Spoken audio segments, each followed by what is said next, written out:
Hey everybody, Kirby fan here with the next copy ability spotlight. Sorry this one took so long. Just wanted to drop a quick message before we begin today. I'm trying to get the YouTube algorithm on my side, so if you wouldn't mind, I would really appreciate if you left a like and a comment on this video. I know for the copy ability spotlights, I encourage people to leave comments anyway. If you want a copy ability you want to see on the next copy ability spotlight, vote in the comments below and a winning ability will be picked at random.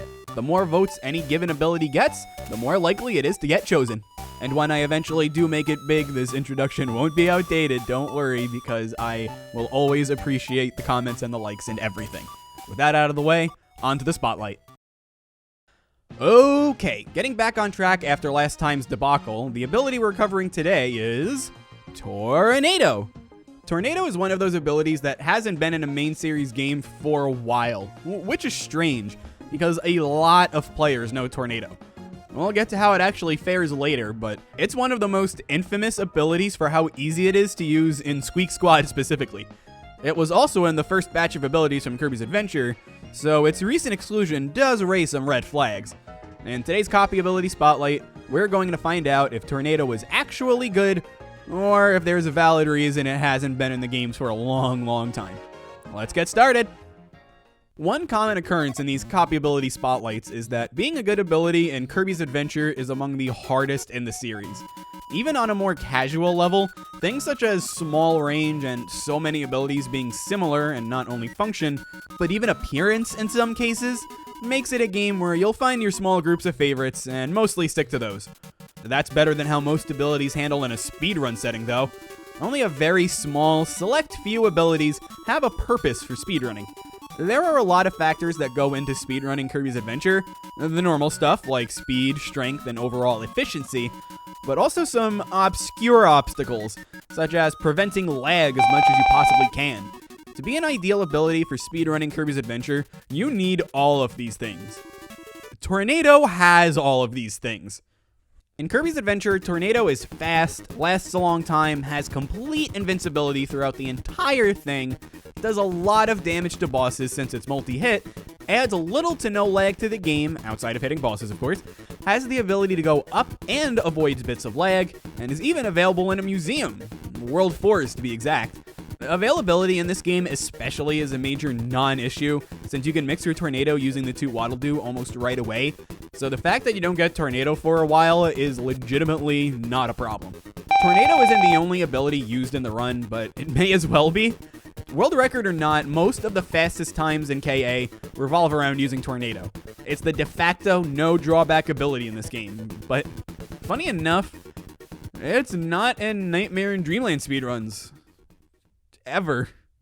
Nightmare and Dreamland Any Percent has a much heavier emphasis on ability variety. We covered High Jump previously, which has a role in both games, but other abilities such as Burning, Wheel, Ball, Spark, and even Sword are used in the Nightmare and Dreamland run. So why not Tornado? Well, for starters, mobility-wise, it isn't as good as it used to be. All that said, the major factor is just that other abilities are better now. Tornado was mostly so good in Kirby's Adventure because it just did everything. Now that it doesn't, and there's no one ability that does everything anymore, it's more efficient to go with abilities that do one specific thing really well for a certain part of the game, and go back and forth when the situation calls for it. With its long list of KA perks gone, Tornado doesn't really serve any purpose anymore. While High Jump was a relatively straightforward ability for Kirby's Dream Course, Tornado is the exact opposite. It requires expert precision to properly control it, but in doing so, you're allowed a lot of hole-in-one opportunities that would otherwise cost you. Certainly, you could say that about all of the abilities in this game, really, but there are several moments where you'd rather sacrifice Tornado for another ability, but since it's so pivotal in getting a hole-in-one later on, you don't.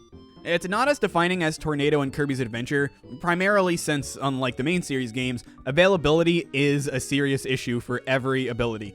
Tornado is not available in enough courses to be truly meta-defining. And, unlike High Jump, it's a standout, excellent ability in the multiplayer.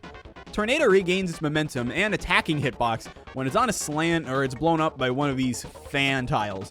Much more useful for attacking other players than any kind of hole-in-one strategy. Hey, I'm using my own footage for once. How about that? The next time Tornado would appear again wouldn't be until Kirby Air Ride. This is a speedrunning favorite for a lot of people, and looking at all the tech discovered for this game, it's really not hard to see why. One of my personal favorite speedrunning strats in this game has you spin into a wall at around a 45-degree angle to get a boost in speed. It looks really funny. On that note, to use Tornado in this game, you need to spin. It isn't tied to the A button like most other abilities. It has that in common with the outrageously overpowered ability from last time, actually. Unfortunately, Spin Glitch and Tornado don't usually see use together in Air Ride. Generally speaking, there's no point in going after Tornado to do the glitch if you can just keep spinning into the wall anyway. Tornado only gives you a boost in speed if you attack an enemy while using it. And in situations like Sky Sands, Tornado is actually really good. It's just, for the most part, you don't really need to go out of your way to get it. For City Trial, using the 100 checkboxes category as a baseline, it doesn't really serve much of a purpose. Spinning in and of itself is quite useful for some of the stadium games, in particular Destruction Derby, but the item that makes Kirby spin automatically for a short time is much more lethal and way faster. And concerning actual abilities, ones like Bomb, Sword, and Needle have much superior utility, and even some items, such as the aforementioned Spinny Spin, are even better. Tornado is just inferior, which is becoming kind of a theme here, and it's not a good look in Amazing Mirror either. For speedrunning, the Arica Kirby games are pretty infamous for how badly Wheel breaks the games. It's not quite the same as what Tornado did in Kirby's Adventure, since Wheel can't do everything. Vertically, it doesn't help very much. Some boss fights here and there are better off without it. And speaking of the boss endurance, Wheel isn't very good there at all. But Tornado, unfortunately, does not find a place in Practical Amazing Mirror. Again, there are just better options than it. It's very handy for casual play, since it grants you so much invincibility, but in Wheel's game, Tornado just isn't worth it. And it's the same old story in Canvas Curse too, although I do want to remind everyone that I don't take 100% speedruns into account. To clear a Kirby game 100% requires use of every standard ability, meaning not single-use ones, although in some cases you use those too, so having use in that kind of run isn't nearly as important as in any percent. And while I want to say that this trend continues in Kirby Squeak Squad, this one is for sure a very peculiar case. For speedrunning, it's the same sad story for Tornado, although that's the story in just about every ability that isn't Wheel this time around. In the world record run, Sword and Cutter are used for a combined total of, let's see, do the math, less than a minute for context. So Tornado not being viable in any percent is kind of a given. That being said, the community really hypes Tornado up in this game, and for good reason. It's so safe. And yeah, it's kind of always been, but in this game, the frame Tornado ends, you can just use it again, and you get your invincibility back for the whole thing. You know how Plasma worked in Kirby Superstar? No? Well, vote for it for the next spotlight! Tornado is among the easiest abilities to use in any Kirby game. And for sure, it's gained a huge reputation for being broken and insanely good. And while the major identifier for a good copy ability in Kirby is how it's used in the highest level, I also like to think of some other factors as well, since not everybody plays Kirby to speedrun. And when I think of how easy Tornado makes the game outside of a speedrun setting, yeah, in that regard, it's really good. But any ability can fit the bill for this, depending on who's playing. I know when I play, I use Parasol for its enormous range. That, combined with its aerial drift, makes for an ability that I not only have complete control over, but ensures I basically never get hit. And I'm not saying Parasol is a good ability in this game. It isn't, because it's not Wheel. But what I'm trying to say is, Tornado isn't broken. Tornado is really easy to use, really well, that's all. Also, this is literally the game where you can give Kirby invincibility candy on a win. What chance do any of these other abilities have? Tornado in Return to Dreamland is a really, really funny case.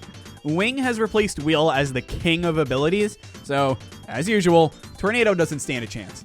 Again, most abilities don't, so that's fine. The devs learned their lesson from Squeak Squad and gave it its end leg back, but it's still a very safe, very easy to use ability. Plus, they gave it a dash attack. And not the best dash attack, but still, they know how much dash attacks help. As for the boss rush, like most other abilities that weren't given enough new tools, it isn't the best. That being said, Tornado actually fares better than most of those older abilities, being rather middle of the line for most boss fights. The funny part, and this is quite the kicker, trust me, is that it's among the best abilities to fight Landia with.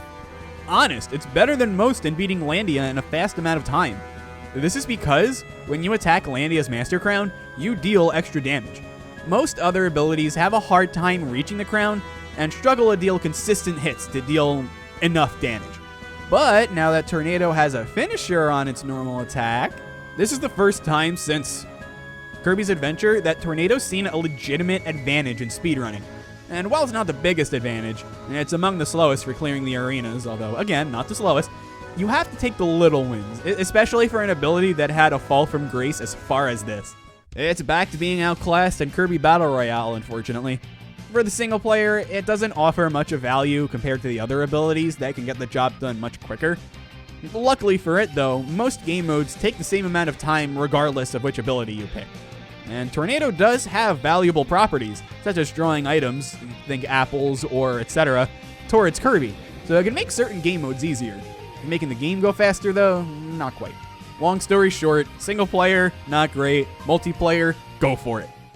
And finally, we are at the end. How was Tornado? Oh, do I have to say it? I'm sure the average Kirby fan thinks Tornado is among the best abilities in the series. And for sure, it's very, very easy to use extraordinarily well. There are even speedrunners that ignore what's most practical and see which abilities work best after that. And I see legitimate value in that. Tornado, unfortunately, doesn't do enough to make itself stand out compared to other abilities. What, Tornado's fully invincible? We're playing Kirby. Practically all of these abilities have moves with crazy invulnerability. The only game it really has going for it is Kirby's Adventure, not only because invincibility is much rarer in that game, but also because it did everything. Once other abilities came around that did things better, Tornado kind of fell off and never really recovered, aside from a brief revival versus Landia and Return to Dreamland. I hope we see Tornado in another Kirby game someday, but balancing it is going to be very hard considering how easy it is to use properly. Hey, thanks for watching until the very end of the video. I know this one was kind of a doozy, and unlike last time's whole sleep fiasco, this wasn't very fun. I don't like talking so negatively about an ability, and I do like Tornado. But now that we're at the end, you can feel free to do all the commenting you like about the ability, and if you like this video and you want to see more like it, check out my Copy Ability Spotlight playlist. Every episode, oldest to newest, is in there. I'm hard at work in my Kirby lab working on other videos, so until next time, I've been Kirby Fan, and have a great day. Bye-bye.